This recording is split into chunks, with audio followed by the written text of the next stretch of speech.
Welcome, dear listener. Tonight we drift back into the Middle Ages, a time of castles and cathedrals, but also of struggle and hardship. Our story will not follow kings or knights, but rather the quiet lives of the poor, who endured each day with little more than hope. As you listen, let the gentle pace of history ease your thoughts, and allow your mind to wander into rest. Now let us begin. The harsh realities of medieval poverty. Close your eyes, dear listener, and let your imagination drift gently backward to a world far older than our own. The Middle Ages, that long stretch of history between the fall of Rome and the dawn of the Renaissance, were a time both fascinating and cruel. We often imagine grand castles, shining armor, and the solemn echo of church bells across quiet valleys. Yet behind these romantic images, there lay another truth, a truth lived daily by the vast majority of people. These were not kings or nobles, but peasants, workers, and beggars. They carried the burden of survival in a world that rarely offered comfort. Tonight it is their story we follow. Life for the poor in the medieval world was never easy. Each day began not with leisure, but with necessity. Before the first rays of the sun pierced through the mist that clung to the fields, peasants were already awake, their bodies weary from the day before, yet compelled to rise again. Survival was not a choice, but an endless obligation. Hunger was a constant companion, gnawing silently, shaping decisions, movements, and hopes. Water had to be drawn from streams or wells, often shared with animals, often far from clean. To be poor was to live with a quiet, unending struggle that asked for strength even when the body had none left to give. There was little security in this world. A family could endure for years, working the land, surviving on bread and porridge, only to be undone in a single season by a failed harvest, a sudden storm, or an unexpected tax. The poor lived close to the edge, always a step away from desperation. When food was scarce, they stretched what little they had, sharing thin soup among many mouths, hoping for tomorrow to be kinder. When disease spread, there was no medicine to turn to, no doctor to call, only prayer and the fragile hope of endurance. And yet life did not stop. The days moved slowly, one after the other, weaving together years of hardship and survival. To the poor, the world was both vast and limited. Vast, because their lives were shaped by forces beyond their control. The lords who ruled them, the church that guided them, the land that demanded their labor. Limited, because their days repeated with little variation. Work, hunger, fatigue, and rest, only to rise again. The poor were bound not only to their labor, but to the land itself. Serfs, tied to the estates of lords, could not freely leave. Their existence was both physical and symbolic. Bodies bent in toil, spirits held down by obligation. Poverty was not merely the lack of possessions. It was a condition written into the structure of society. To be poor in the medieval world was to be part of a cycle that left little room for escape. And so, as we begin this journey together, let us set aside the images of shining knights and royal banquets. Instead, let us walk the narrow, muddy paths of villages where smoke from small hearths drifts weakly into the cold air. Let us enter the cramped huts of peasants, where families huddle together for warmth, and where the thin sound of laughter is often swallowed by the heavy silence of exhaustion. Let us feel the weight of daily life pressing upon those who had no luxury of choice. This is not a tale of adventure or glory. It is a slow unfolding of what it meant to live poor, in an age where survival itself was the greatest victory. As the story moves forward, we will explore their homes, their diets, their labor, their beliefs, and their rare moments of relief. We will see the world through their tired eyes, and understand how deeply poverty shaped their lives.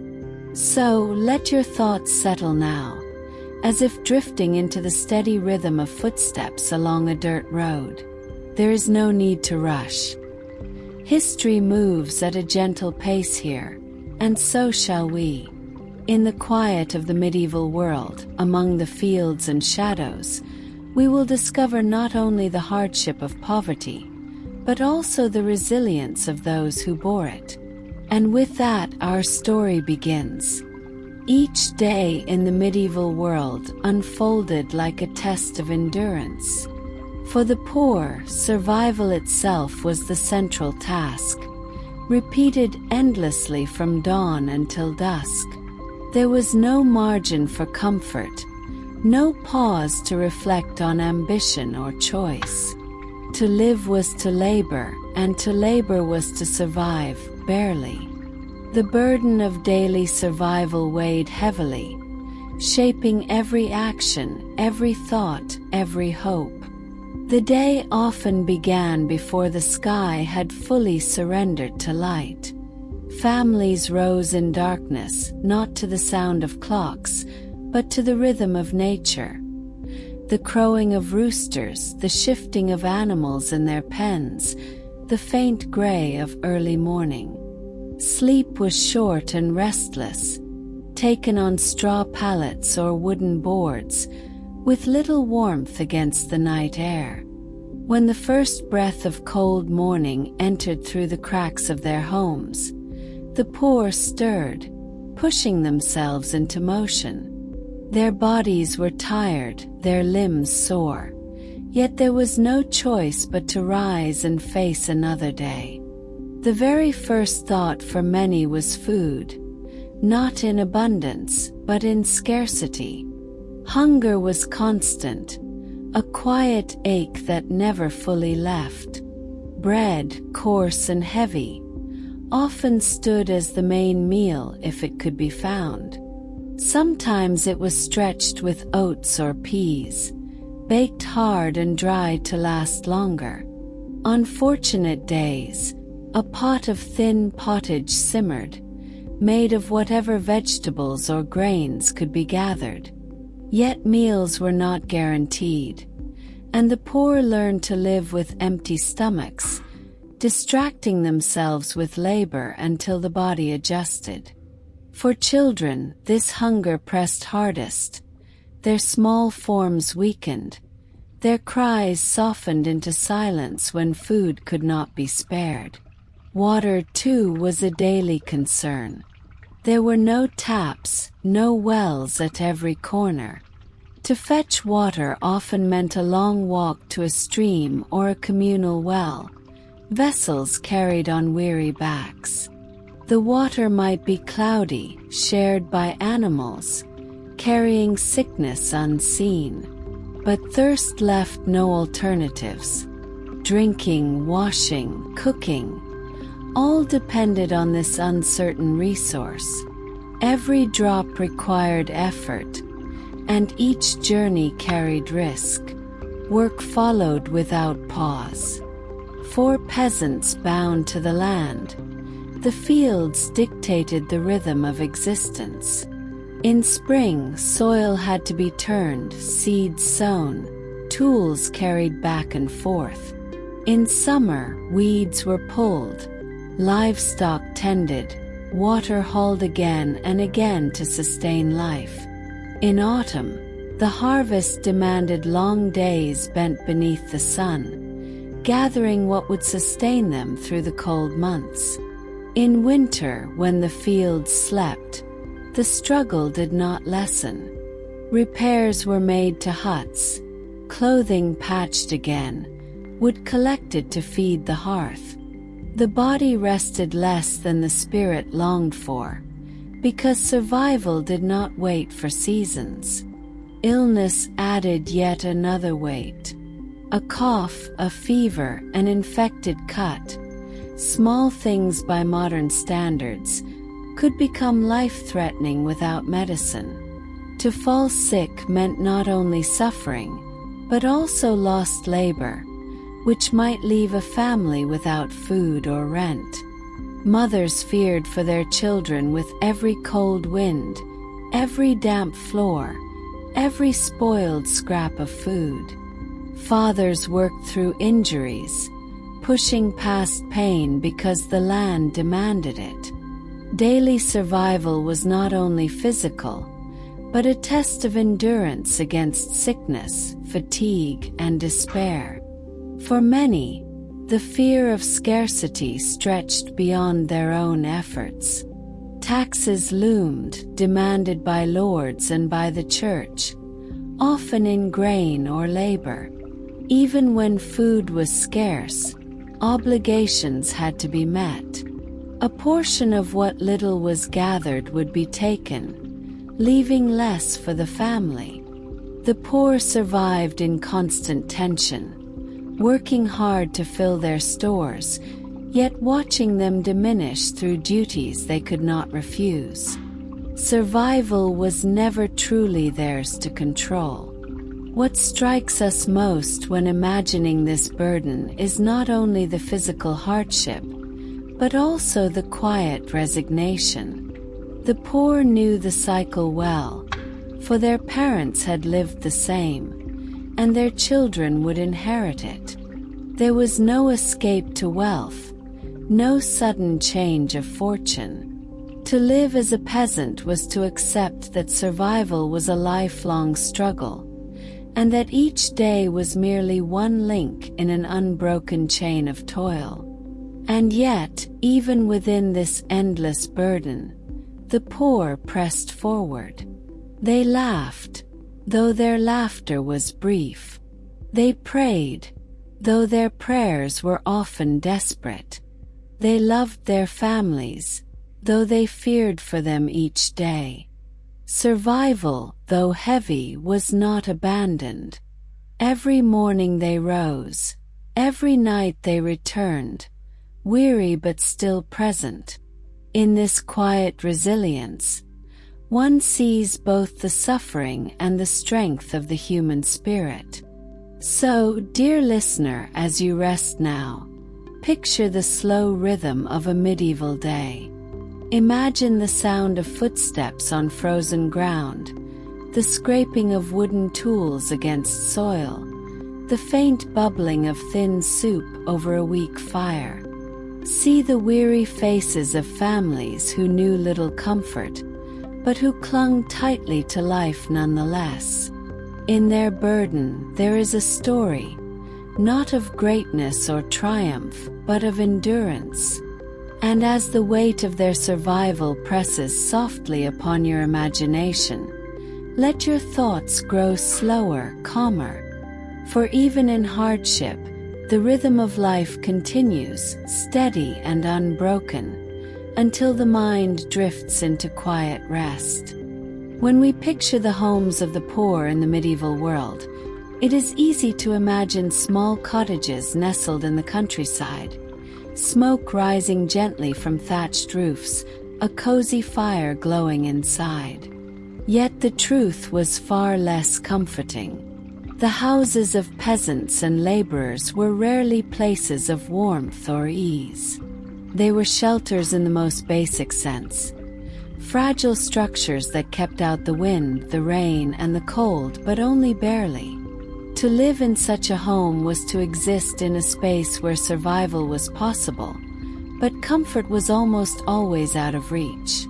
The walls of these houses were often made of wattle and daub, thin wooden frames woven with sticks, then coated in a mixture of mud, straw, and sometimes animal dung. Over time, the walls cracked, crumbled, and let in drafts. During winter, the cold slipped easily through, making the inside nearly as frigid as the world outside. In summer, the walls baked, trapping heat. There was little insulation, little separation between the elements and the people within. The poor lived always at the mercy of the weather. The roofs, too, were fragile. Thatched with bundles of straw or reeds, they provided some protection, but they leaked with every heavy rain. Families placed buckets or clay pots beneath the drips, shifting them as water seeped through. In storms, the thatch sometimes blew loose, leaving holes that had to be patched with whatever materials could be found. Fires, though rare, were devastating. A spark from the hearth could catch the dry straw above, and in minutes, an entire home could be reduced to ash. The poor lived with this silent risk every day, never certain when disaster might strike. Inside, the space was small, often just a single room. Families large and small shared the same floor, the same air, the same darkness. A simple hearth stood at the center, its smoke rising through a hole in the roof or escaping through cracks in the walls.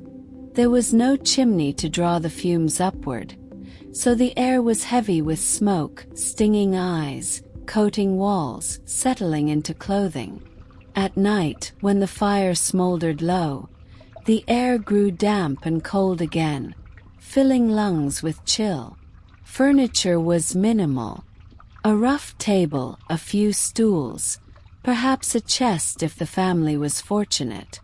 Beds were straw-filled sacks, laid on the floor or lifted on crude frames. These beds were shared, parents with children, siblings with one another, all crowded together for warmth. The straw grew damp over time, attracting insects, carrying a sour smell. There were no sheets to change, no mattresses to replace. What little existed was patched, reused, and worn until it could serve no more. Cleanliness was nearly impossible.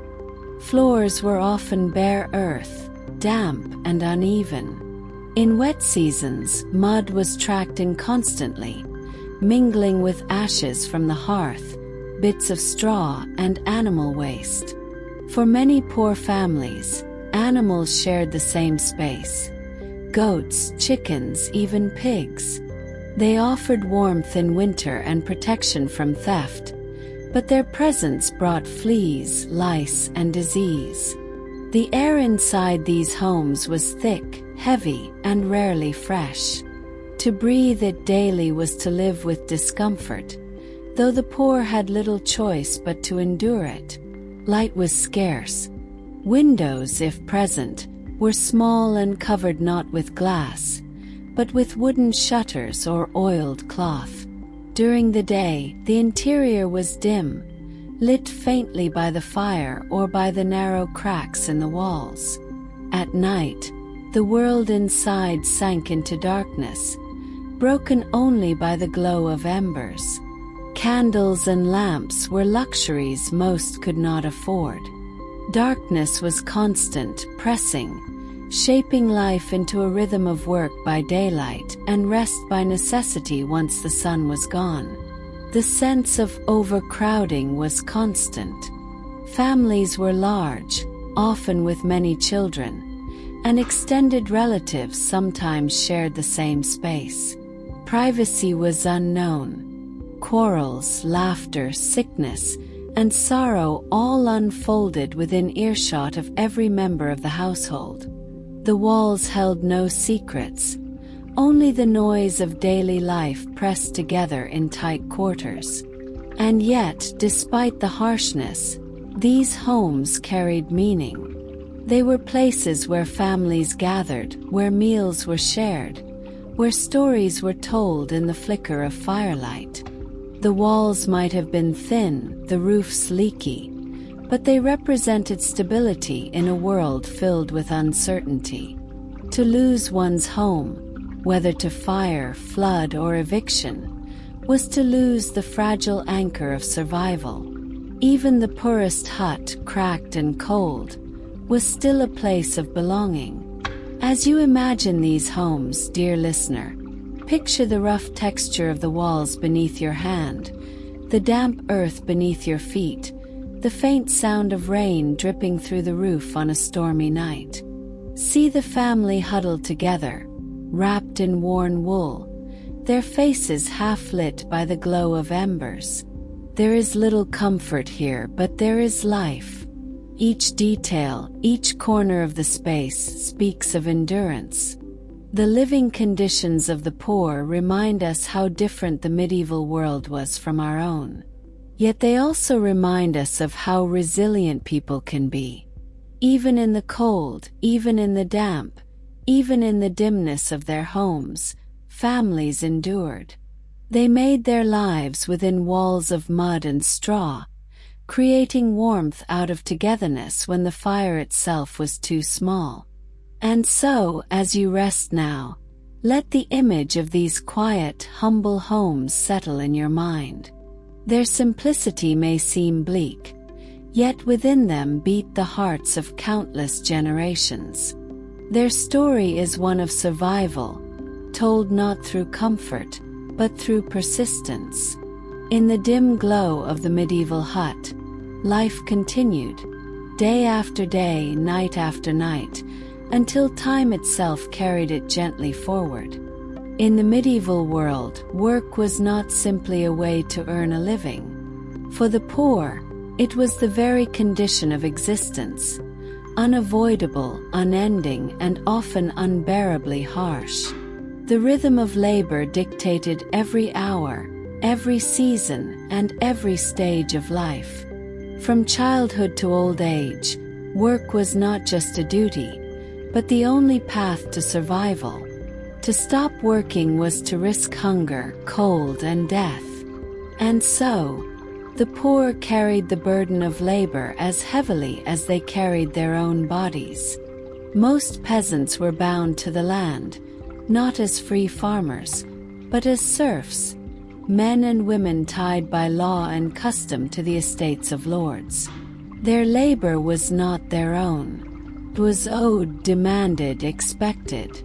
A portion of every harvest, a measure of every effort, belonged to someone else. They tilled the soil, not for themselves, but for the wealth of their superiors. This was the reality of the feudal system, a hierarchy where those at the bottom worked endlessly, while those above reaped the rewards. The work itself was grueling. Fields had to be plowed by hand or with the aid of simple wooden tools, pulled by oxen if a family was fortunate enough to own or borrow them. The soil was heavy, often stubborn, demanding the strength of men, women, and even children. Seeds were sown carefully, row by row, bent backs moving slowly under the weight of the sun. Weeds were pulled by hand, calloused fingers raw from the effort. The harvest, when it came, was an all-consuming task. Long days of reaping, binding, carrying, and storing, with little rest until the fields were bare. But the fields were not the only burden. There were ditches to dig, roads to repair, fences to mend, and animals to tend. Goats and sheep needed grazing. Cows had to be milked, chickens fed and guarded. Wood was gathered for fuel, water hauled from streams and wells. Every task demanded time, and none of it could be ignored. The needs of the land and of survival did not wait, and so the poor worked without pause. The seasons ruled their labor. In spring, hope mixed with toil as the planting began. In summer, sweat poured as weeds threatened to choke the crops. In autumn, exhaustion settled in as the harvest demanded every ounce of strength. In winter, though the fields lay dormant, work did not end. Animals required care, tools had to be repaired, and wood had to be gathered to keep the hearth alive.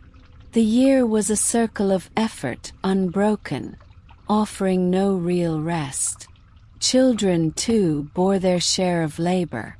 From an early age, they learned to fetch water, gather wood, watch animals, and help in the fields. Childhood, as we understand it today, was a luxury unknown to the poor. Instead, it was a brief training ground for work that would last a lifetime. By the time they were grown, their bodies already carried the marks of labor: calluses, scars, bent backs, and weary limbs. The harshness of work was not only physical, but also emotional. To labor endlessly, knowing that much of what was produced would never belong to you, weighed heavily on the spirit. Serfs knew that their days were spent in service of others, that their freedom was limited, and that their lives were bound to fields they did not own. Hope for escape was faint, and resignation was often the only path forward. Illness or injury did not excuse the poor from labor. A man with a bad back still bent to reap grain. A woman with fever still gathered firewood.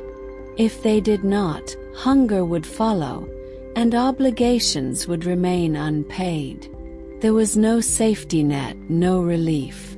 To rest too long was to risk everything. And so, even in pain, the poor pressed on, their work unbroken. And yet, despite the burden, work also carried a quiet rhythm that shaped their days. The rising sun marked the beginning, the setting sun the end. The sound of tools, the lowing of animals, the soft voices of neighbors working side by side, these became the music of life. The poor did not labor alone, but together, sharing both hardship and small comfort. The weight of work was heavy, but it was carried collectively. As you picture this world, dear listener, imagine the endless fields stretching outward, dotted with bent figures moving slowly under the sky. Hear the scrape of wooden plows against stubborn earth, the murmur of voices carried on the wind, the distant bark of dogs guarding the herds. See the sweat glistening on brows, the dirt embedded in hands, the quiet determination etched on tired faces. This was the reality of labor for the poor, harsh, unending, but endured with a strength born of necessity. So, let the thought of their work move gently through your mind now, steady and rhythmic like the turning of seasons. There is no rush here, no urgency, only the slow passage of days filled with toil. As you rest, imagine yourself walking those fields, feeling the soil beneath your feet, the weight of tools in your hands. In this vision, let your thoughts grow slower, calmer, until even the harshness of labor fades into quiet rest. Close your eyes and breathe slowly, dear listener, as we turn our thoughts to the simplest and most constant need of the medieval poor: the need to eat.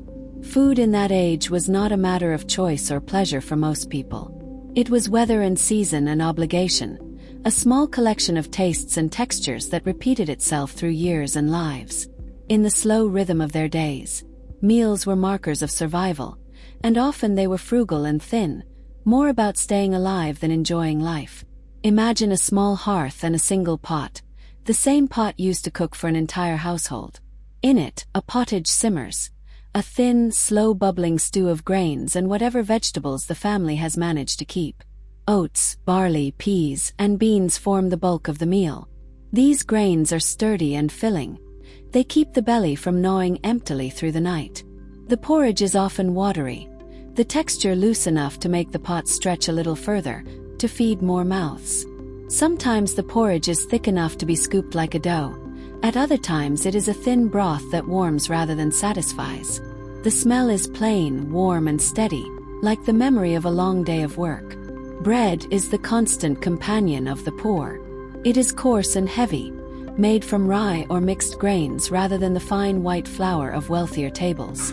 The crust is often hard, the crumb dense and dark. A single loaf might be divided among many people, each bite chewed slowly, savored not for flavor but for sustenance.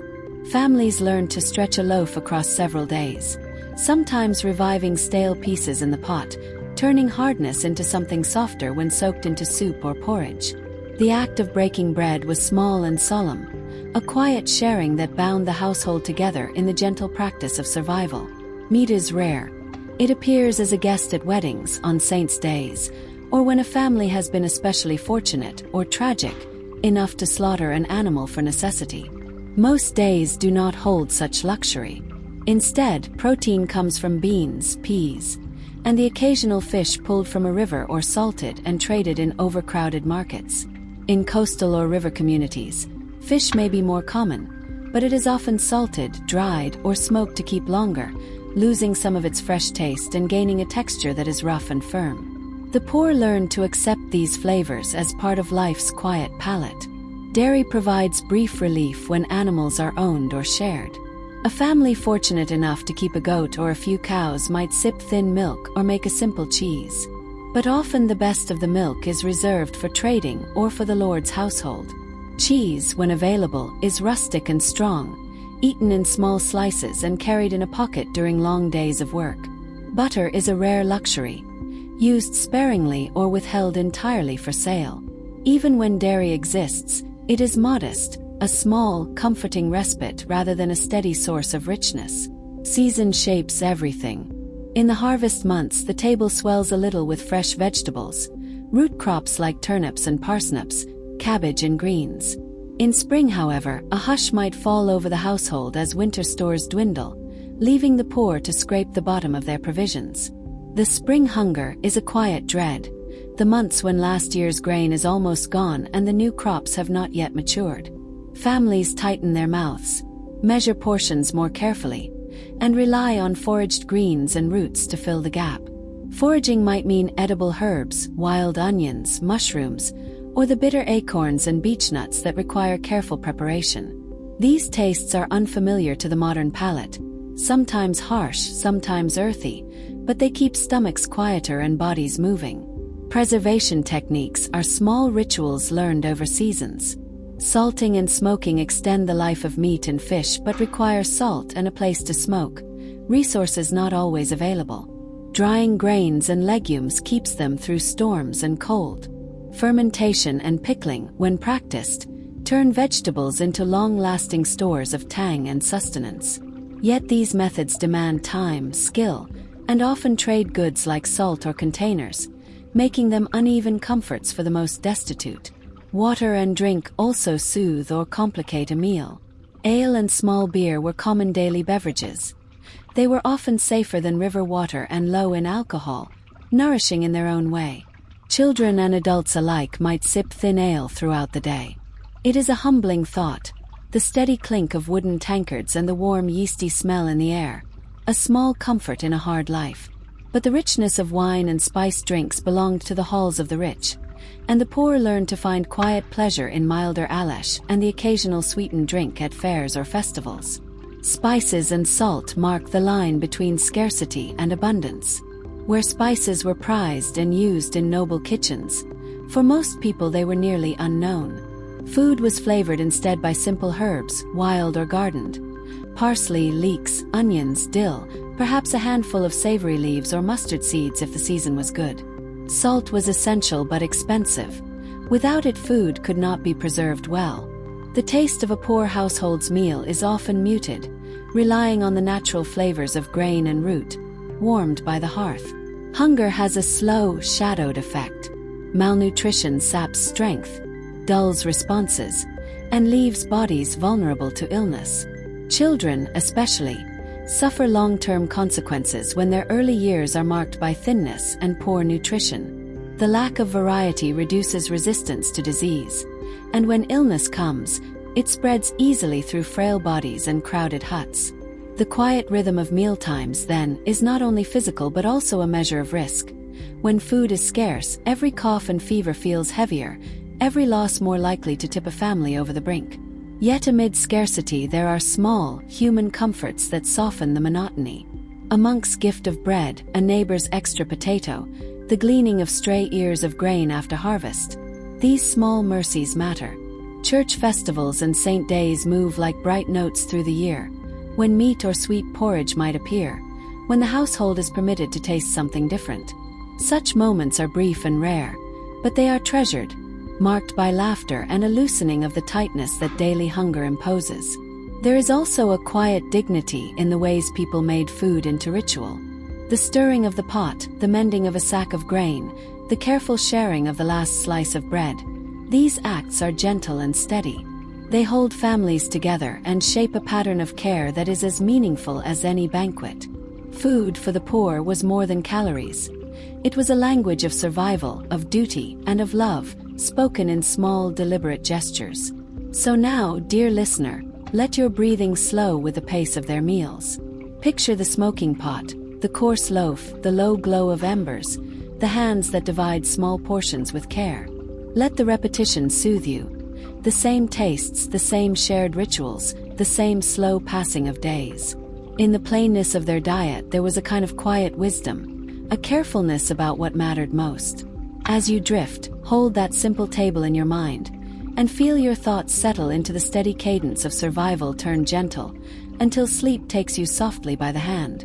Clothing, dear listener, is something we often take for granted today.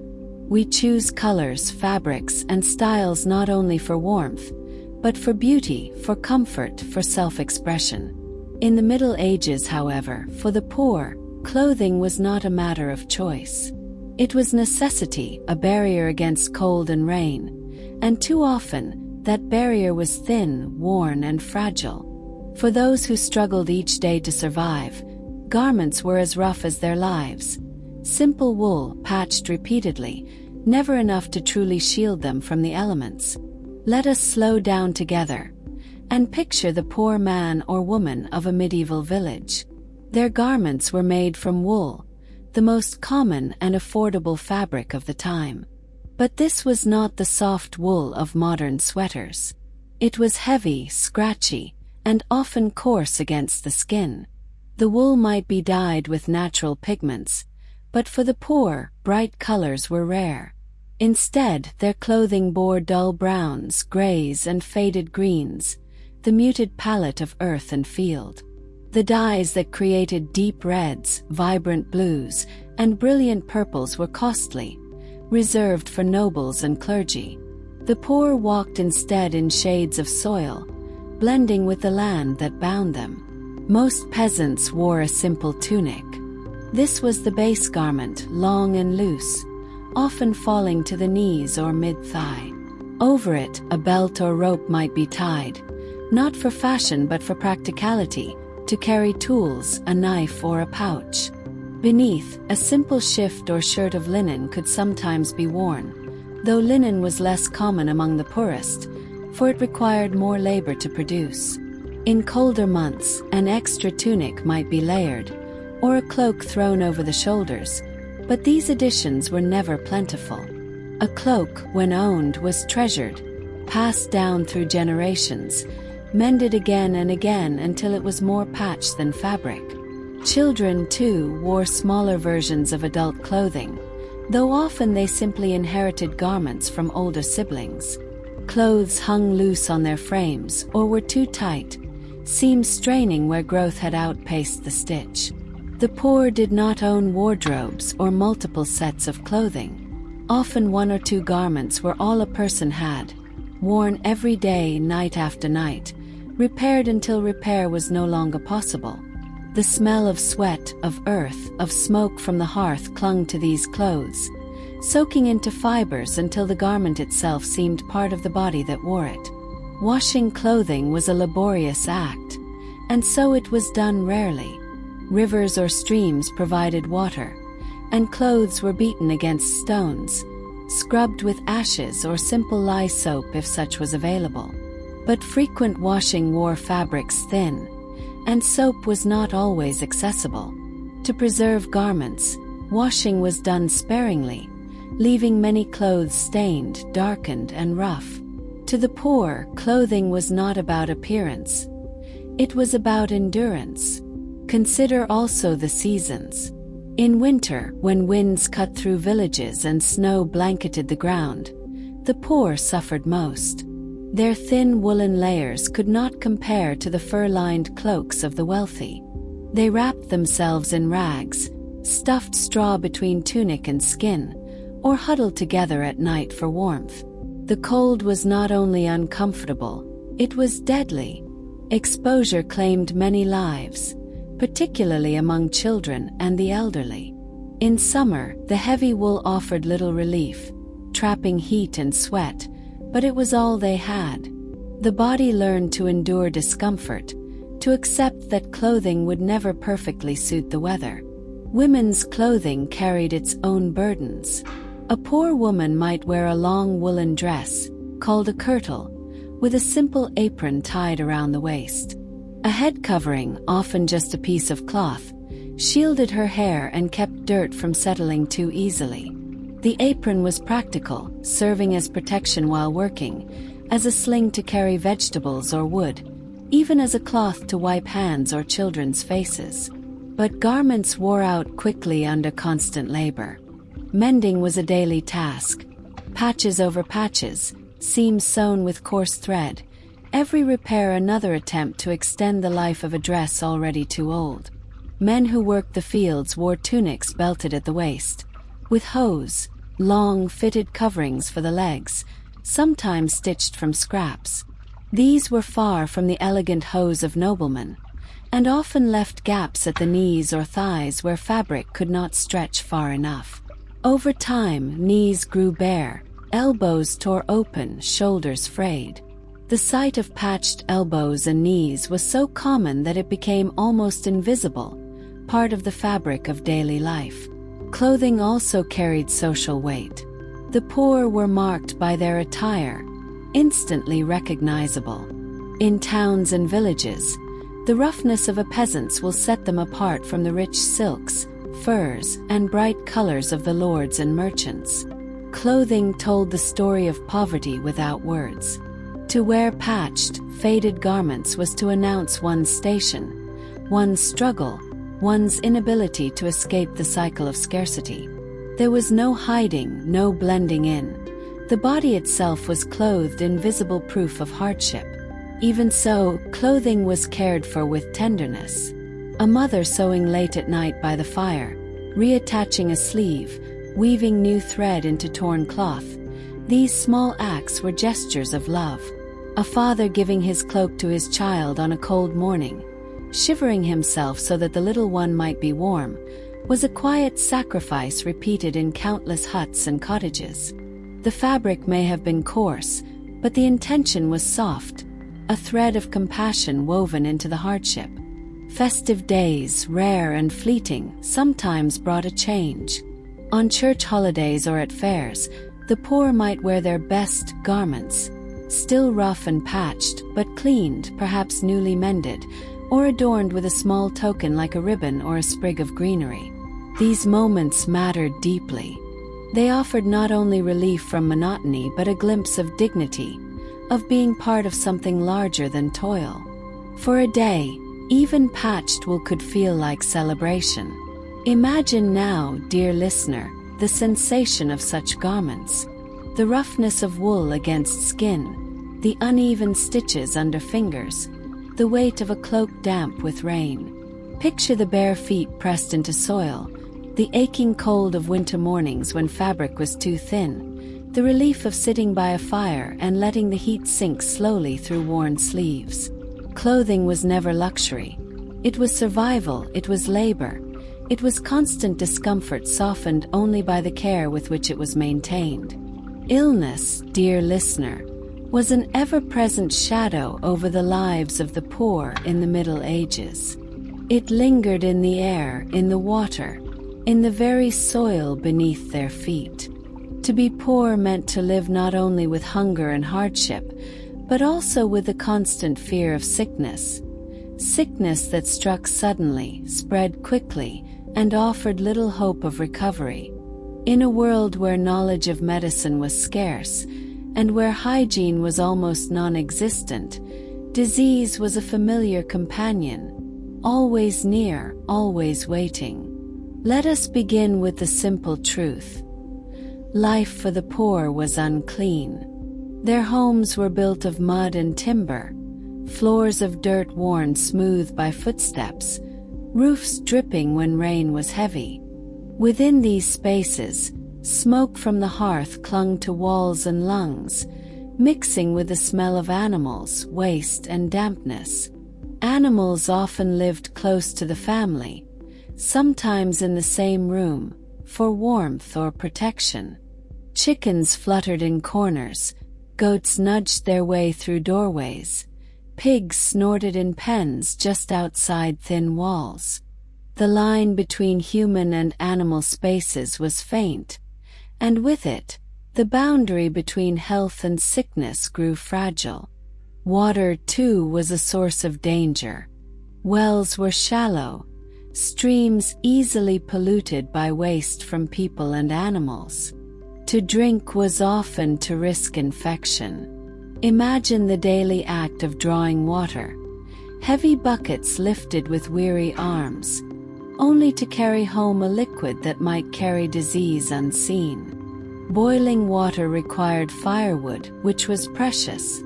So much of the time it was drunk as it was, cold, cloudy, sometimes foul. And so, illness spread quietly, carried in the very substance that sustained life. Hygiene as we know it today was rare. Bathing was infrequent, not because the poor did not desire it, but because warm water was a luxury, and clean water even rarer. A bath meant gathering wood, heating water, filling a tub or barrel, a process too costly in time and effort for daily life. Most peasants bathed only a few times a year, some less. Dirt clung to skin, sweat soaked into garments, lice crawled unnoticed until itching became unbearable. Clothes, seldom washed, held odors and pests alike. To be poor was to accept filth as part of existence. Disease found fertile ground in such conditions. Fevers swept through villages, leaving behind empty beds and grieving families. Infections from small cuts or wounds grew dangerous quickly. Without soap, without antiseptics, without understanding, a simple scratch could fester, swell, and turn deadly. Women faced terrible risks in childbirth. Infections common, recovery uncertain. Infants, so fragile, often did not live long beyond their first years. Families grew accustomed to loss, though the pain never lessened. Plagues struck with devastating force. The most infamous, the Black Death of the 14th century, wiped out millions, rich and poor alike. But the poor, already weakened by hunger and hard labor, suffered most. Their crowded homes, their lack of hygiene, their close contact with animals and vermin, all of these became pathways for the disease to spread. The plague carried with it fear and despair. Whole villages emptied, families erased. Survivors carried scars not only on their bodies, but in their memories, haunted by the swiftness with which sickness claimed the people they loved. Beyond plague, other illnesses stalked the poor relentlessly. Dysentery, carried by unclean water, caused terrible suffering. Tuberculosis whispered through villages, lungs weakening, breath fading.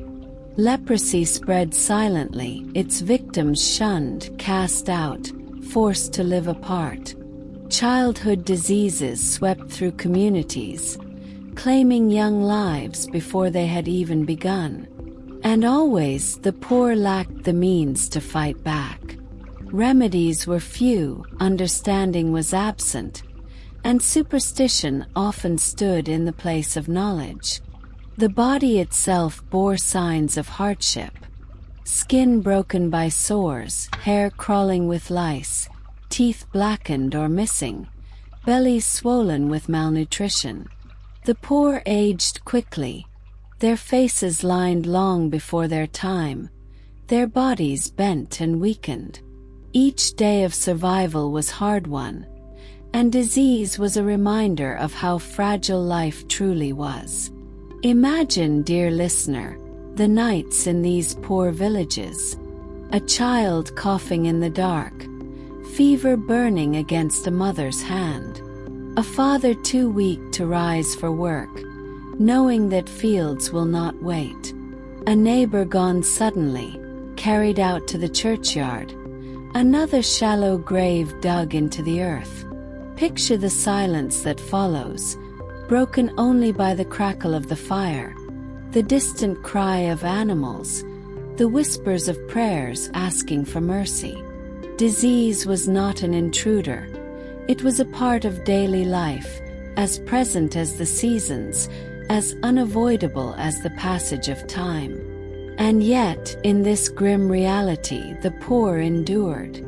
They pressed forward with resilience born of necessity. They accepted loss with sorrow, but also with the strength to rise again, to tend the fields, to mend the roof, to care for the living. For while disease claimed many, life continued for those who remained.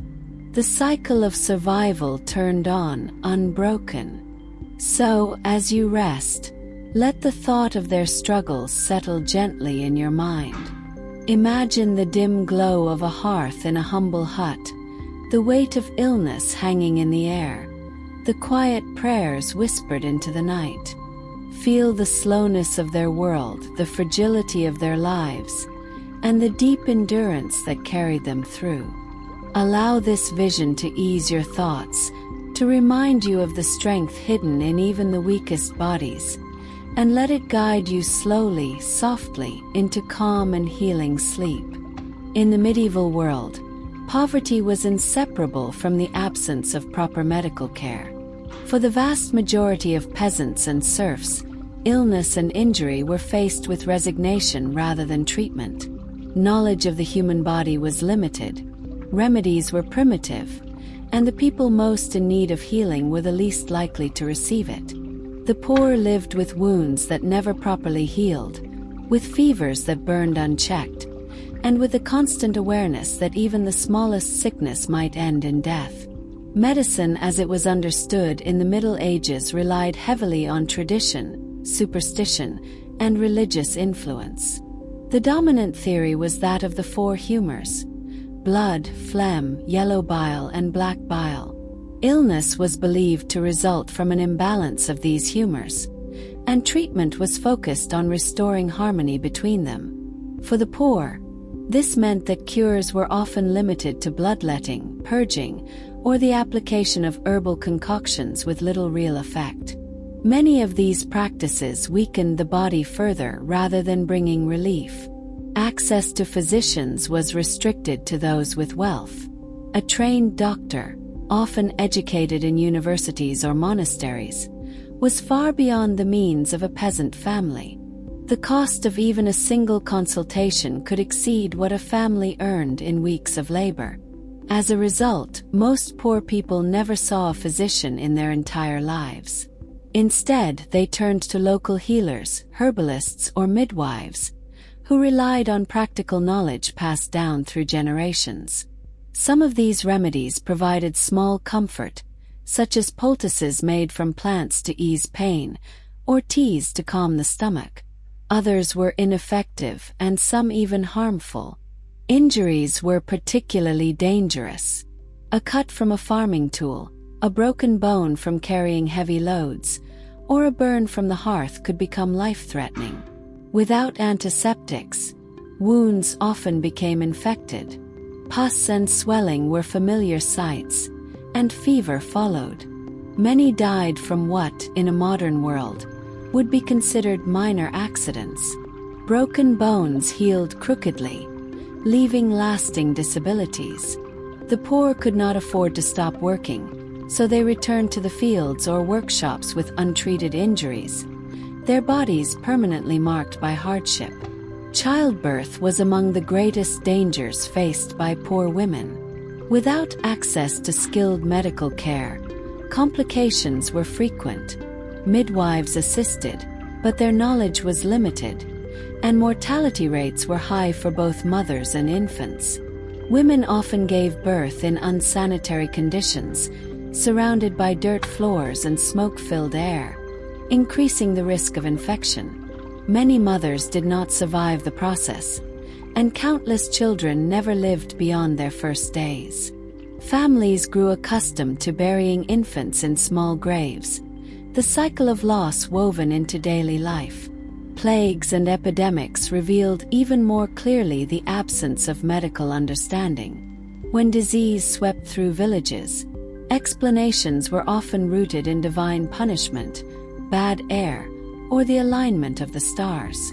Treatments were desperate and largely ineffective.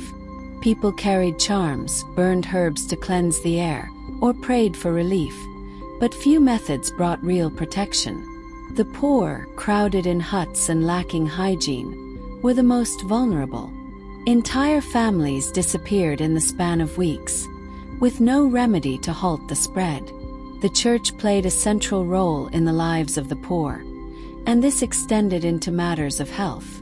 Illness was frequently interpreted as a spiritual trial or a punishment for sin.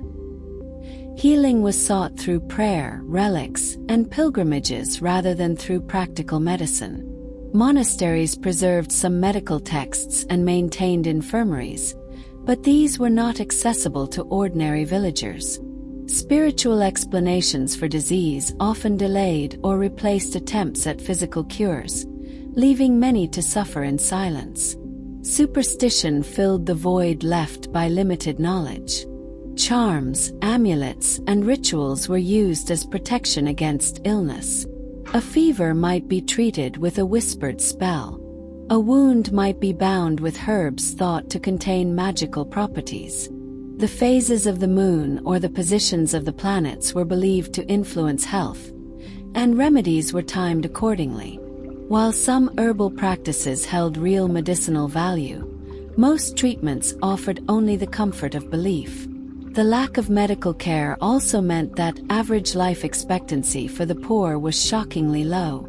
Many children did not survive beyond the age of 5. Adults who reached middle age bore the marks of constant hardship: missing teeth, chronic pain, damaged joints, and weakened immune systems. Old age was rare, and those who lived long enough to be considered elderly often relied on the care of their families, though resources were scarce. In this environment, resilience became essential.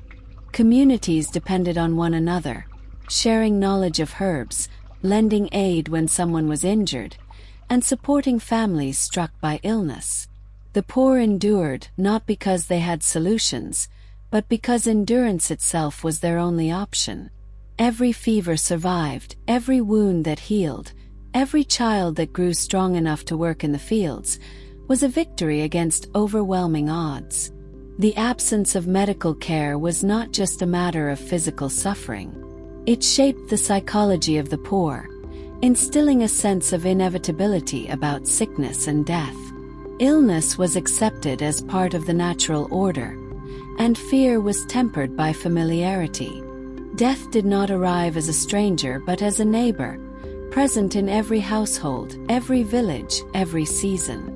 This acceptance made life seem heavy and fragile at once, a daily struggle carried out in the shadow of disease, with little hope of escape. The medieval poor lived in a world where the body was constantly threatened and rarely healed. Without physicians, without medicine, and without hygiene, survival depended on strength, luck, and the support of community. The absence of care left deep scars on families and entire villages, yet life went on. Fields still needed tending, bread still needed baking, and children still needed raising. Sickness came, took its toll, and was absorbed into the rhythm of survival. Religion was a constant presence in the medieval world, shaping not only the beliefs of the poor but also the rhythm of their daily lives. Churches, chapels, and monasteries stood at the center of villages and towns, visible reminders of authority and faith. The sound of bells called people to prayer, to mass, and to festivals. For the poor, religion was inescapable. It offered comfort, hope, and meaning, but at the same time it imposed obligations, rules, and fear. The poor often turned to religion as a way to explain the hardships of life. Hunger, illness, poverty, and death were understood as part of God's will. Suffering could be seen as a test of faith or as a punishment for sin. This belief gave structure to lives filled with uncertainty. When famine struck, when disease spread, or when loved ones died, religion offered explanations that made these tragedies bearable. It reassured people that their suffering had purpose, that patience and obedience would be rewarded in heaven. The rituals of the church brought rhythm to the year. Every season, every month, and every week was marked by religious observances. Sundays were for Mass. Feast days honored saints. Lent, Easter, Christmas, and other holy days filled the calendar. Even in the harshest conditions, these occasions provided a break from the monotony of labor. Villages gathered, candles were lit, and songs were sung. The cycle of the church gave structure to existence, connecting daily toil to the divine order. Yet religion was also a system of control. The church demanded tithes, often 1/10 of a family's produce or earnings. For poor peasants, this was a heavy burden, one that could mean less food for the household. Payment was expected regardless of harvest size or family hardship. Priests and church officials enforced these demands with authority, reminding villagers that failure to pay was not only disobedience to the church but also disobedience to God. Fear of sin and eternal damnation reinforced obedience. The poor were taught that salvation depended on the church, on confession, on sacraments, and on following rules. Superstition and lack of education made these teachings powerful. The image of hell with fire and torment weighed heavily on minds already burdened by earthly suffering. To disobey the priest, to skip Mass, or to neglect tithes was seen not just as disobedience but as a risk to the soul. The fear of eternal punishment kept many compliant, even when obligations felt unbearable. Priests often served as the only literate figures in a village. They read the scriptures, explained teachings, and interpreted God's will. For the poor who could not read or write, this gave priests immense power. Knowledge was mediated through the church, and interpretation rested in clerical hands. This created dependence. The poor relied on priests to explain not only religious matters but also moral, social, and even political issues. The church's authority reached beyond the altar into every part of village life. Religion also reinforced the social hierarchy. Teachings often emphasized humility, obedience, and acceptance of one's station. The poor were told that wealth and poverty were part of God's plan. Lords ruled by divine right, while peasants served in obedience. To challenge this order was to challenge God. These ideas ensured stability for the ruling classes while binding the poor to their position. Submission became not just a practical necessity but a spiritual duty. Even in the most intimate aspects of life, religion played a role. Marriage was sanctified by the church. Births were marked by baptism. Death was followed by burial in consecrated ground, with prayers for the soul. From beginning to end, every stage of life was tied to rituals and blessings. Families depended on priests to guide them through these transitions, reinforcing the church's central place in daily existence. Despite the weight of obligations, religion did bring moments of comfort. The beauty of a church, the sound of hymns, the light of candles, and the familiarity of prayers created feelings of peace. Festivals brought brief joy to hard lives. The promise of heaven offered hope to those who knew little but hardship on earth. Faith provided strength to endure, even when survival seemed nearly impossible. At the same time, religion could deepen poverty. Payments for tithes, indulgences, or religious ceremonies consumed scarce resources. Families already living on the edge had to sacrifice food, labor, or money to satisfy obligations. The church's wealth grew while peasants remained trapped in scarcity. Monasteries held land, collected rents, and accumulated riches, while the poor struggled to meet demands. Superstition and ritual also shaped how the poor understood illness and misfortune. Sickness was often blamed on sin or divine punishment. Remedies were sought through prayers, relics, or pilgrimages rather than through medicine. While this brought psychological comfort, it also prevented practical solutions. Families relied on the spiritual rather than the medical, leaving many illnesses untreated. The church's role in health and healing reinforced dependence, even when outcomes were uncertain. Confession and penance offered spiritual relief but also reinforced authority. To confess sins to a priest was to admit fault, to acknowledge dependence, and to submit to guidance. Penance could involve fasting, prayers, or donations, further demanding effort and sacrifice. The cycle of sin, confession, and forgiveness created a constant need for the church's presence. The poor were bound to an institution that promised salvation but demanded loyalty and resources in return. The dual nature of religion, comfort and control, defined its role in medieval poverty. It gave meaning to suffering but also reinforced the structures that caused suffering. It provided hope of eternal reward while ensuring obedience in earthly life.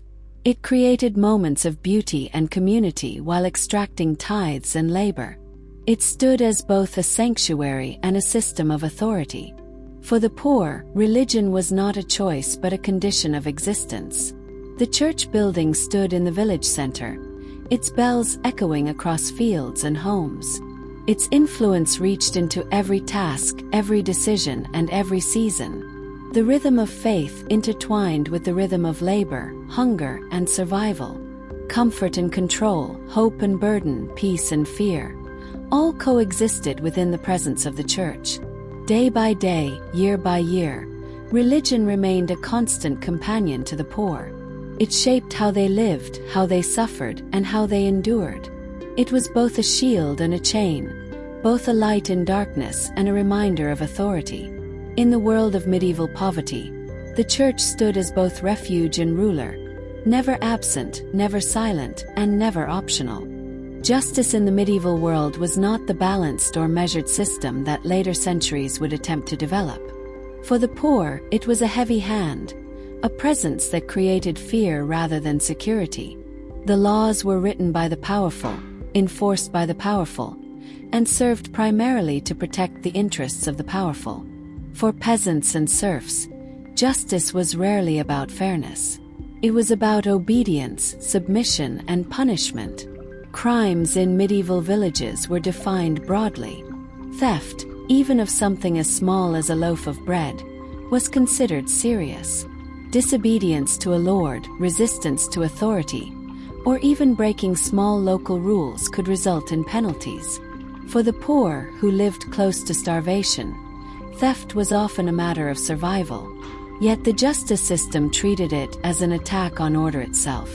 Harsh penalties awaited those who stole grain, tools, or livestock. The hunger of a family was never considered a defense. Trials were not impartial. Evidence was scarce, literacy rare, and testimony often guided by fear or bias. In some cases, trial by ordeal determined guilt, plunging a hand into boiling water, carrying hot iron, or being thrown into water to see if one would sink or float. These methods relied less on truth and more on the belief that God would reveal innocence through survival. For the poor, who lacked advocates or influence, outcomes were often predetermined. Accusations alone could destroy reputations or lead to punishment. Punishments were designed to be public. Stocks and pillories displayed offenders in the village square. Fines drained what little money a family might have saved. Whippings left permanent scars. Branding marked the skin for life, turning the body into a record of guilt. The spectacle of punishment reminded everyone of authority's power. The lesson was clear. Obedience preserved survival. Disobedience invited humiliation and pain. For more serious offenses, executions were common. Hanging was the most frequent method, carried out in public to maximize impact. Sometimes the condemned were left hanging as a warning to others, their bodies swaying in the wind at the edge of town. Beheadings, though less common for peasants, were used for crimes deemed especially severe or for rebels against lords. Burning was reserved for heresy or accusations of witchcraft, crimes often entangled with superstition and fear.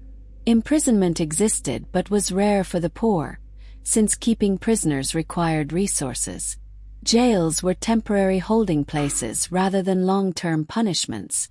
Conditions inside were filthy and dangerous, filled with disease and neglect. Most peasants did not fear prison as much as they feared fines, beatings, or execution.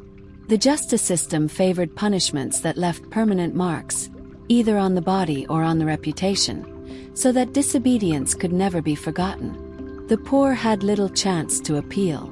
Lords acted as judges in their domains, deciding disputes and punishments with wide authority. Their word often stood above evidence. Disputes between peasants might be settled in village courts, but even there, influence and status tilted outcomes. Wealthier villagers could afford to pay fines or bribe officials, while the poor faced harsher sentences for the same offenses. Justice was uneven, shaped not by law but by hierarchy. Religious courts added another layer of authority. Sins, heresies, and moral offenses fell under the church's jurisdiction. Confession, penance, and excommunication were tools of control, but when the church chose, harsher punishments followed. Trials for witchcraft or blasphemy revealed the blending of superstition and justice. For the poor, ignorance of doctrine could be as dangerous as crime. To question a priest, to neglect Mass, or to speak irreverently could provoke charges that carried lifelong consequences. Public punishments reinforced order through fear. Children grew up watching neighbors whipped or locked in stocks. Families learned to associate disobedience with shame and pain. This constant visibility made justice less about correction and more about intimidation. The system did not aim to rehabilitate but to deter. Fear was more effective than reform in maintaining control over a struggling population. The harshness of punishment also reflected the absence of alternatives. Prisons, police forces, and legal protections were not developed. Instead, quick and visible acts of retribution stood in their place. For the poor, this meant that mistakes, accidents, or acts of desperation carried consequences out of proportion to the act itself. A stolen loaf could lead to a whipping. A debt unpaid could mean loss of land, tools, or livestock. The line between survival and crime was thin, and the poor walked it every day. The imbalance of justice deepened the burdens of poverty. When fines stripped families of resources, hunger followed. When punishments disabled workers, labor was lost. When executions claimed lives, families were broken. The cycle of hardship and punishment fed into itself, reinforcing the dependence of peasants on their lords and rulers. Survival required obedience, and obedience was maintained by fear. Even disputes within families or between neighbors could escalate into matters of law. Arguments over land boundaries, inheritance, or debts might be taken before local courts, where the poor had little chance of winning. Small disagreements could become heavy financial burdens. To fall into conflict was dangerous. To lose was inevitable for those without means. In this way, the justice system kept peasants cautious, silent, and compliant. The ever-present threat of punishment shaped daily behavior. Words were guarded, actions measured, risks avoided. The poor learned to accept injustice as unavoidable. Complaints were whispered, if spoken at all. Resistance, rebellion, or protest were rare, and when they occurred, they were crushed swiftly and violently. Punishment became not just a consequence of crime but a tool to prevent challenge. The harshness of justice was not accidental. It was designed to maintain order in a fragile society. Poverty, hunger, disease, and scarcity left populations vulnerable. To keep them obedient, rulers and lords relied on law and punishment more than on fairness or protection. The poor endured not because justice defended them, but because punishment restrained them. In the medieval world, justice for the poor meant fear. It meant whippings, fines, executions, and humiliation. It meant living with the knowledge that authority was absolute and that survival depended on obedience. Justice was not protection. Justice was not fairness. Justice was power, exercised in public, leaving scars on bodies and communities alike. Day after day, year after year, the system continued. Crimes were punished, order maintained, and the poor reminded of their place. Justice was harsh, unforgiving, and unrelenting. It existed not to ease suffering but to enforce it, not to defend the weak but to preserve the strong. In the world of medieval poverty, punishment was as constant as hunger, as unavoidable as labor, and as present as death. In the medieval world, famine was never far away. For the poor, the threat of hunger returned again and again, shaping the rhythm of life with constant fear. Scarcity was not an unusual event but a recurring presence. Every harvest carried uncertainty, every winter brought anxiety, and every failed crop left entire villages vulnerable.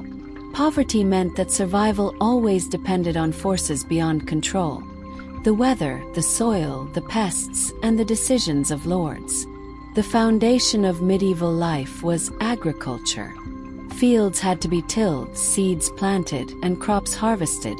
Yet the tools were simple, the techniques limited, and the soil easily exhausted. Poor peasants worked tirelessly, but even the hardest labor could not guarantee success. A season of drought could dry the earth, leaving plants stunted. A season of too much rain could rot the grain before it ripened.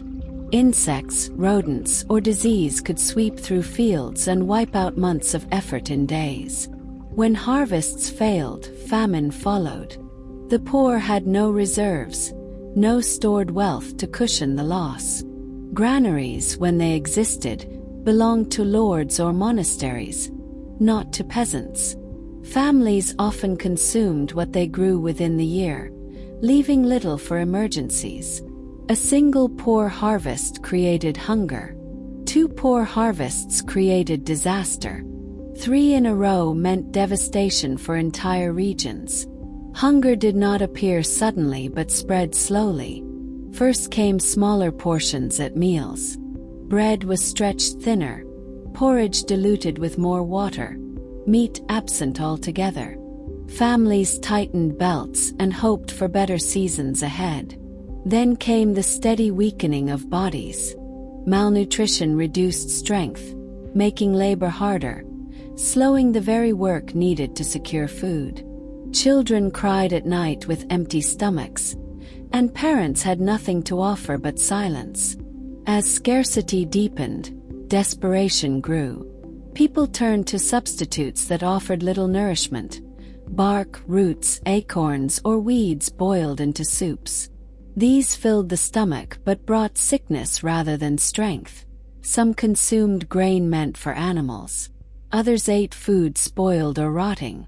In times of severe famine, rumors spread of people eating anything that could be chewed, even leather or straw.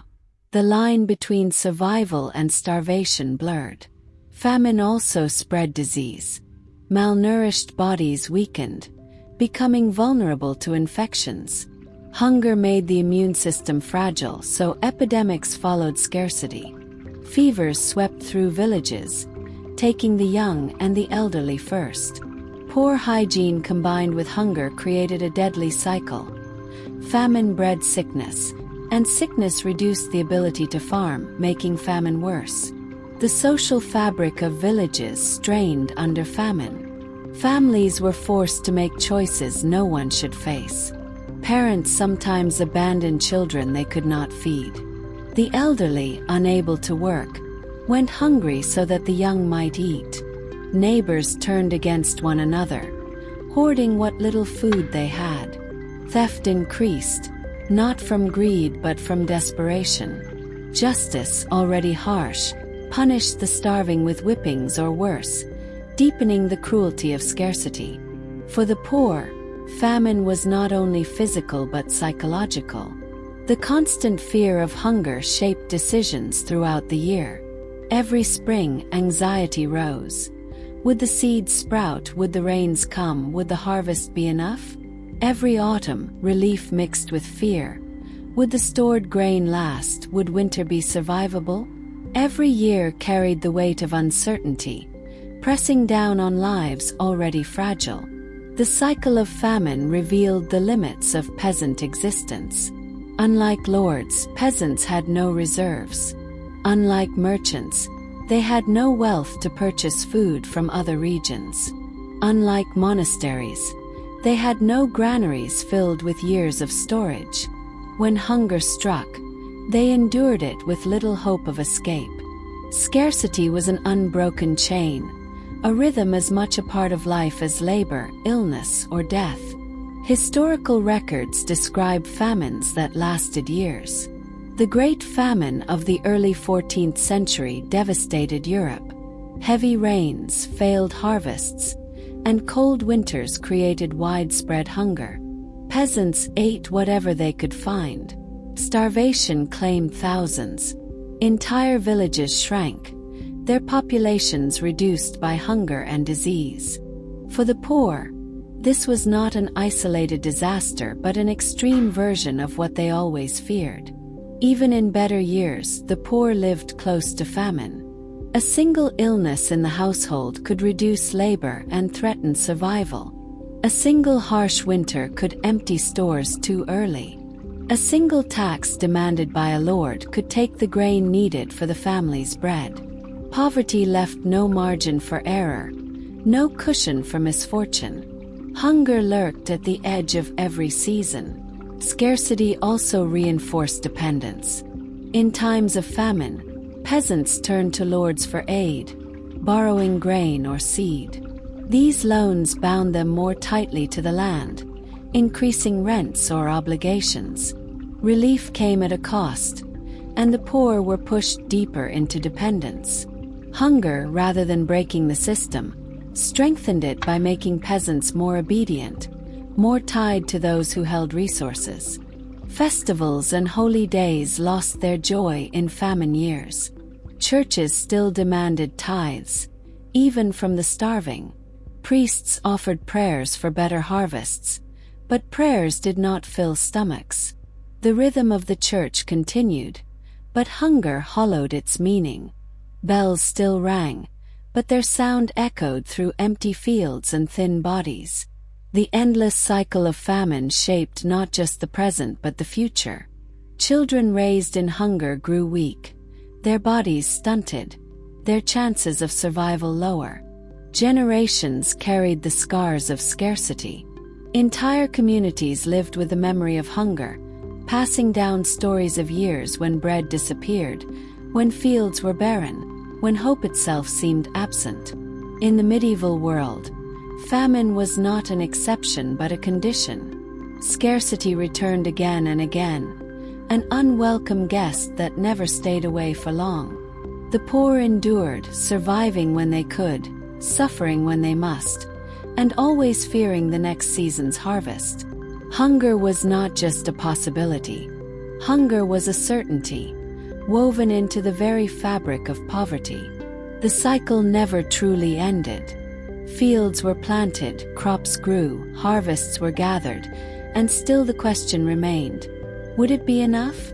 For the poor, the answer was rarely yes. Hunger lingered, famine returned, and scarcity defined the boundaries of life. It was a cycle without escape, a pattern without relief, and a burden carried by every peasant, every family, every village. Poverty in the Middle Ages was rarely the experience of an individual alone. It was instead a chain, stretching from one generation to the next, a burden passed down like land or tools, but with none of their benefits. A child born into a poor family could expect little more than to inherit the same struggles faced by parents and grandparents. In this way, poverty was not simply a condition of the present, but an inheritance that shaped entire lifetimes. Children of poor households often entered the world already disadvantaged. Malnutrition during pregnancy left many fragile at birth, while harsh living conditions exposed them early to illness. From a young age, children were drawn into the routines of survival, tending animals, gathering firewood, carrying water. Childhood, as it is understood today, scarcely existed. Instead, life moved swiftly from dependence to labor, each child joining the cycle of work that sustained the family. The possibility of education or advancement was reserved for a privileged few, and the poor remained bound to the soil. This continuity meant that poverty was deeply rooted in medieval society. Families could endure centuries of hardship, their names recorded only in the rolls of taxes or feudal obligations, their lives echoing one another with little change. A grandfather's bent back from years of toil was mirrored in his grandson, who shouldered the same tools in the same fields. The weight of poverty was not temporary. It was structural, embedded in the very organization of the medieval world. Occasionally, war or disaster offered a cruel form of change. Fields left untended during conflict, or villages destroyed by fire, forced survivors to scatter. Some fled to towns, seeking a different life, but even there, poverty was waiting. The urban poor worked as laborers, beggars, or servants, still tied to the same scarcity that had defined their rural existence. For most, movement did not mean escape. It meant trading one form of hardship for another. Religion reinforced the endurance of poverty across generations. The idea that suffering was part of God's plan, or that patience in hardship might earn eternal reward, encouraged acceptance rather than resistance. Families taught their children to pray, to endure, and to trust in divine justice. In this way, poverty was not only a physical inheritance but also a mental and spiritual one, shaping outlooks, beliefs, and expectations across lifetimes. At times, the cycle of poverty produced quiet resistance. Peasant revolts and uprisings, though rare, revealed the frustration of those bound by obligations they could never escape. Yet even when revolts shook the foundations of society, victories were temporary. The cycle endured, and the poor returned to their fields, their huts, and their endless duties. The persistence of poverty across generations ensured that it became more than an individual experience. It was a collective one, binding communities together in shared struggle. Villages became webs of interrelated families, all facing the same conditions, all knowing the same limitations. Poverty was the common language of their lives, shaping not only the way they worked, but also the way they understood the world and their place in it. This generational weight is one of the most defining aspects of medieval poverty. It explains why change came so slowly, why centuries could pass with so little improvement for the many. To be born poor in the Middle Ages was to step into a story already written, to walk a path laid down by ancestors, and to pass that same path to descendants. The cycle was not easily broken, and for most it was never broken at all. And so, as the story of poverty in the Middle Ages approaches its end, the persistence of this cycle remains one of its most haunting features. The poor lived not just for themselves, but for the generations that came before and after, carrying a burden that seemed endless. Their endurance stretched across time, shaping the very fabric of medieval life and leaving behind a legacy of struggle that would echo for centuries. The life of the poor in the medieval world was marked not by dramatic changes, but by a steady rhythm that seemed to repeat without end. Each day resembled the one before it, with only the seasons bringing subtle variation. This repetition, while offering little excitement, defined existence for peasants and laborers, whose survival depended on adhering to routines that left little space for rest or imagination. Morning began early, often before the sun had risen. Families stirred in dim huts, where the smell of smoke and damp earth lingered. A simple meal might follow, bread hardened from the day before, or thin porridge if grain could be spared. Once eaten, the tasks of the day resumed. Men and women walked out to fields, tools in hand, their movements practiced and unchanging. Plowing, sowing, harvesting. Each action mirrored countless others performed by ancestors and to be repeated by descendants. The tasks themselves were not varied, only the conditions under which they were done. Dry summers that scorched the soil, cold winters that froze the earth, storms that threatened fragile crops. For women, the cycle was even heavier. Beyond field labor, there were clothes to mend, meals to prepare, water to fetch, and children to care for. The tasks did not change with the hours, and their repetition gave life the character of a wheel, always turning, never stopping. The sound of grinding grain at the mill, the rhythmic creak of wooden tools, the clatter of pots. These noises filled the air day after day, indistinguishable from those of the days before. Children joined this rhythm as soon as they were able. They watched animals, gathered sticks for firewood, or helped carry water. Their lives merged into the same patterns that shaped their parents' existence. In the absence of education or opportunity, repetition became their inheritance, passed from one generation to the next. Even the flow of the week carried little distinction. The church imposed its calendar, with Sundays marked for rest and worship, and occasional feast days offering a brief pause. Yet even these moments were absorbed into the larger rhythm.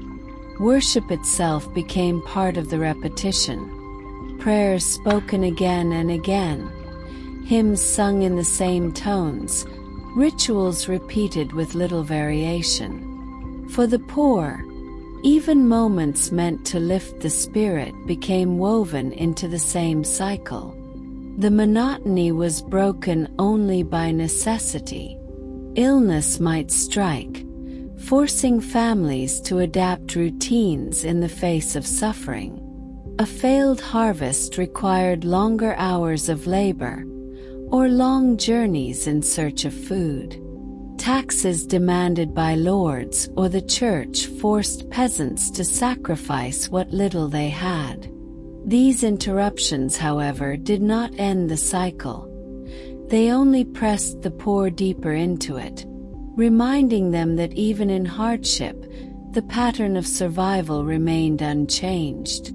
Night brought little relief.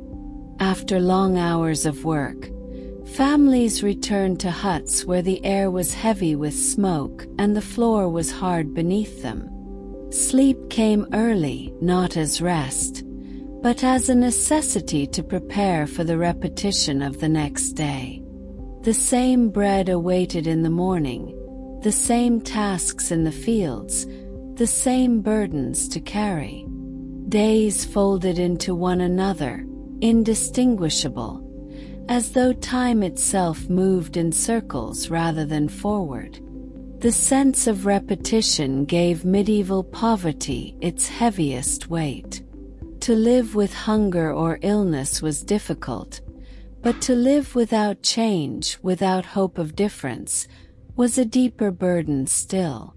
Generations could pass with little variation in daily life. Entire centuries marked by the same cycle of labor and survival.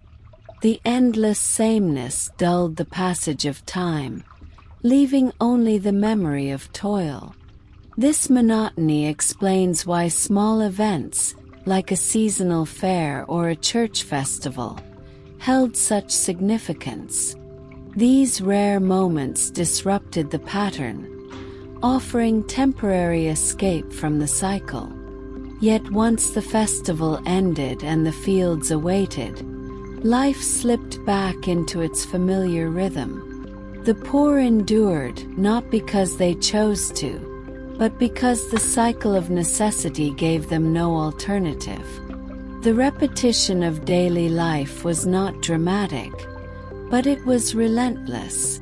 It defined existence more thoroughly than hunger, more deeply than disease. It shaped identity, culture, and expectation. To be poor in the Middle Ages was to live within this circle, turning endlessly with the seasons, with little hope of stepping outside it. And so, day after day, year after year, the cycle of repetition continued, binding lives in a rhythm as steady and unyielding as the tolling of the church bell. Across the vast expanse of medieval Europe, poverty was a constant presence, yet it manifested differently depending on the region. Western Europe, Eastern Europe, rural farmland, and emerging towns each offered their own version of hardship. Though the faces of the poor may have changed with the language, the customs, or the architecture, the struggle itself remained ever the same. Quiet, exhausting, and largely invisible in the grand chronicles of kings and nobles. In the countryside of Western Europe, poverty often meant serfdom, a life bound tightly to the land and the lord who owned it. Fields stretched endlessly, and those who worked them toiled from dawn until nightfall. Crops determined their survival, and poor harvests rippled through entire communities like waves of quiet despair. Even in seasons of plenty, the rewards rarely trickled down to the workers. Their lives were marked by ceaseless repetition, plowing, sowing, harvesting, under skies that promised neither fairness nor mercy. Eastern Europe, by contrast, often bore an even harsher weight. Feudal bonds here were deeply entrenched, and peasant families found themselves even more tightly bound to lords and princes who demanded tribute. The winters cut sharply across these lands, and survival meant not only enduring hunger but braving a cold that seeped into bones and dwellings alike. Wooden huts lined with straw stood weak against the winds, and families huddled close together, their only heat the thin flames of a small hearth. Here, poverty was not only a struggle of sustenance but also a battle against nature itself. The contrast between rural and urban poverty added another layer. In villages, deprivation wore the shape of mud walls, barren fields, and endless manual labor. In towns, it shifted into narrow alleys, overcrowded housing, and a constant scramble for wages. Those who came to cities seeking opportunity often found themselves trapped in workshops, laboring long hours for meager pay, or begging in the streets when work ran dry. Disease spread quickly in such conditions, and the poor in towns lived under the shadow of epidemics that turned bustling marketplaces into empty, silent streets. Some regions fared marginally better than others. Coastal towns, where trade brought goods and coins, gave the poor at least a fleeting chance at survival. Fish from the sea or surplus goods from merchants offered scraps of relief, though rarely enough to break the cycle. Yet, the exposure to travelers also brought risks. Diseases carried from afar, and the pressure of taxes demanded by local rulers to fund wars or fortifications. Prosperity for the wealthy always came at a cost extracted from those who could least afford it. Religion also shaped poverty differently depending on the land. In Catholic Western Europe, the Church claimed tithes and gave sermons that reinforced obedience, while monasteries occasionally offered bread or alms. In Orthodox Eastern Europe, rituals and traditions bound communities together, yet the same obligations pressed heavily on the poor. Across both worlds, faith offered moments of solace, but never release from the endless toil. The weight of heaven was felt as strongly as the burdens of earth. Even within the same region, inequality marked a sharp divide. The rich lived behind walls, sometimes literally, in stone fortresses or well-kept manors. The poor, meanwhile, lived just outside these borders, in crumbling huts or on thin plots of land that yielded little.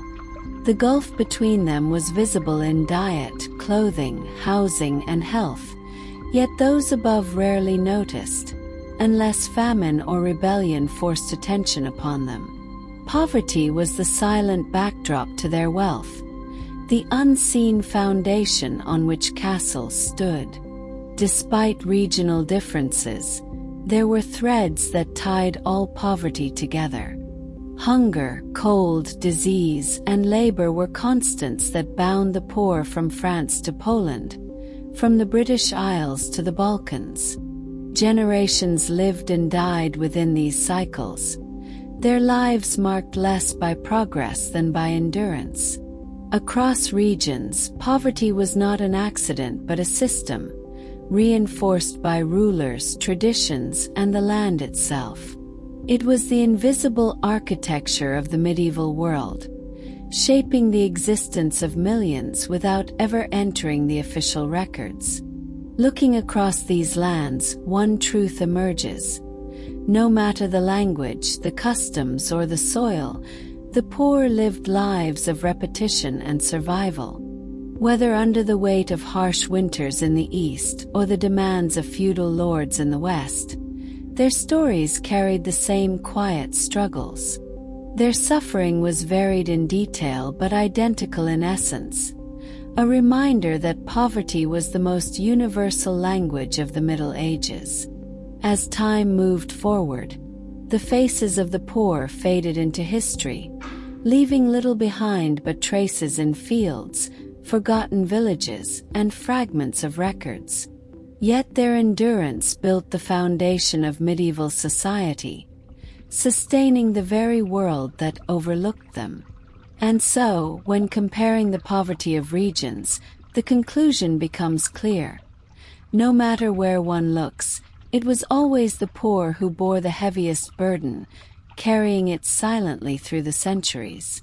This reflection carries us closer to the end, where we may pause and consider how these quiet lives of hardship shaped the world that followed. The next and final thoughts will draw the journey together, winding down gently as the past settles into silence. Poverty in the Middle Ages was not an isolated misfortune, nor a mere background detail in the story of kings, knights, and castles. It was the soil in which medieval society grew, the hidden foundation on which every cathedral was raised and every noble feast was prepared. The lives of the poor sustained the entire system, though they were rarely granted a voice in the chronicles or remembered in the songs of their age. Their legacy is not one of triumph or conquest, but of endurance, quiet, constant, and often overlooked. The peasants and serfs of medieval Europe lived in a world where hardship was not temporary but permanent. To them, life was a cycle of labor and survival, generation after generation. Children inherited not only the land or huts of their parents, but also the burdens of poverty itself. It was a legacy of scarcity, passed down like an heirloom no one wanted yet no one could escape. This cycle shaped the very structure of society, ensuring that while a few lived in wealth and power, the vast majority remained trapped in toil.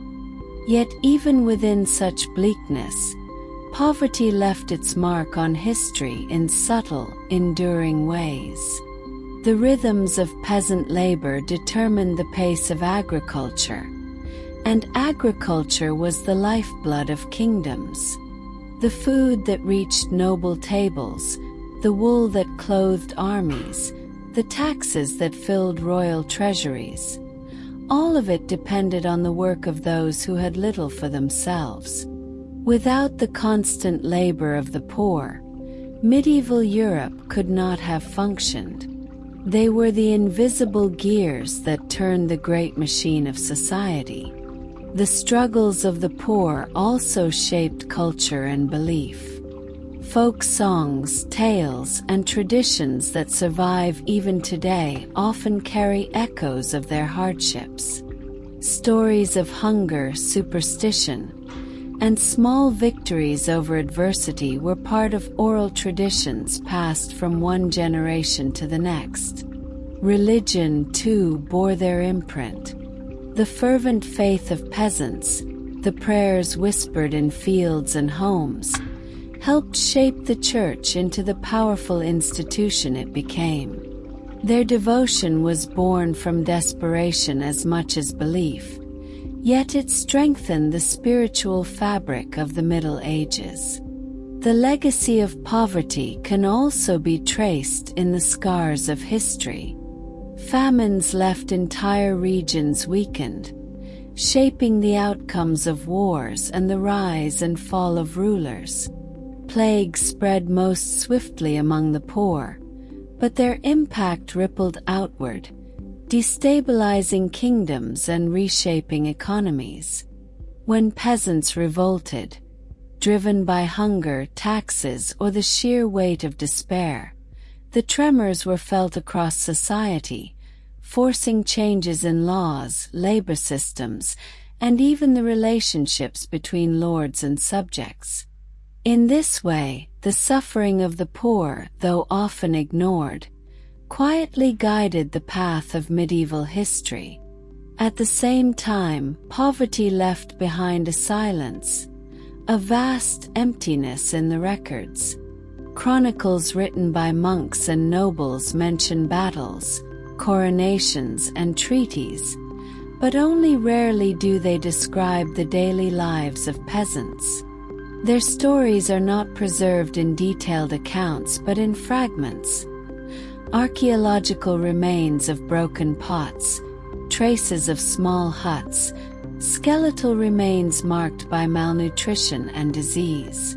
What we know of their lives must be pieced together from these fragments, like whispers carried across time. This silence is part of their legacy too, a reminder of how easily the struggles of the many can be forgotten by the few. Still, poverty shaped the character of medieval communities. Families survived by leaning on one another. Neighbors shared what little they had, and entire villages endured winters together in fragile solidarity. The bonds forged in hardship became a quiet strength, passed down through traditions and collective memory.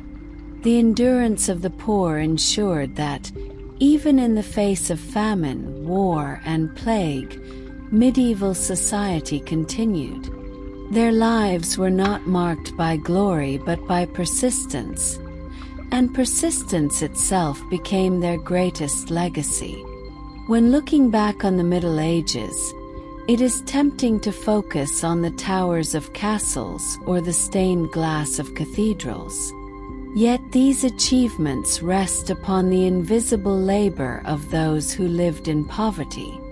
The grandeur of the age was built on their toil, their suffering, and their endurance. Without them, there would have been no crops to feed armies, no wool to weave into trade, no taxes to fund wars, and no communities to sustain the fabric of life. Poverty, harsh as it was central to the medieval world. As centuries passed, the conditions of poverty shifted, but its shadow remained. The struggles of medieval peasants echo through history, reminding us that progress for some has often been carried on the backs of many. Their legacy is not written in gilded manuscripts or celebrated in monuments. It survives instead in the quiet recognition of the countless lives that sustained a world yet left little trace of themselves behind.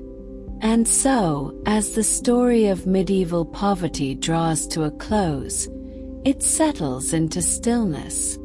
The fields once plowed by weary hands lie silent now. The huts where families huddled against the cold are long gone, reclaimed by time. Yet the memory of their endurance lingers, like a faint echo carried across the centuries. It is a legacy not of triumph but of survival, and in its simplicity, it is profound.